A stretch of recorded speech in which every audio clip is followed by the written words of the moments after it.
बेगम सुमरो जो थी वो थी एक नाचने वाली की बेटी थी।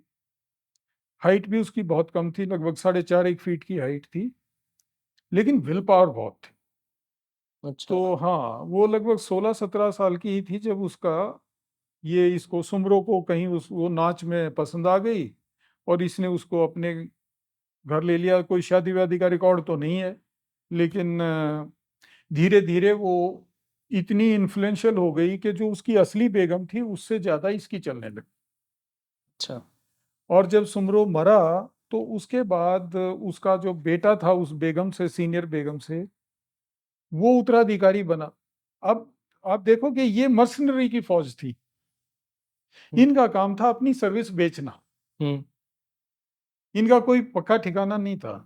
तो इन्होंने देखा कि ये जो लड़का है इसका बेगम से, ये काम करने वाला बंदा नहीं है, ये तो आराम से लेटा रहता है सारे दिन, अफीम अपने खा के खुश रहता है। तो उन्होंने कहा भाई ये नहीं चाहिए, हमारे को ये चाहिए। तो उन्होंने एक तरह से बेगम सुमरो को अपना लीडर जबरदस्ती अच्छा, बनाया। घोषित कर दिया उनको। और फिर इसने, तेज तो थी ये, इंटेलिजेंट थी, हर एक अपॉर्चुनिटी का इसने फायदा उठाती रही। सरधना में जो इसके पति को जागीर मिली थी इसने उसको और बढ़ाया। हम्म। ये जो गुड़गांव के पास बादशाहपुर झाड़सा इलाका है, ये भी इसकी जागीर में था। एक समय में झज्जर भी इसके पास था, वहां से फिर जॉर्ज थॉमस ने इसको भगा दिया था।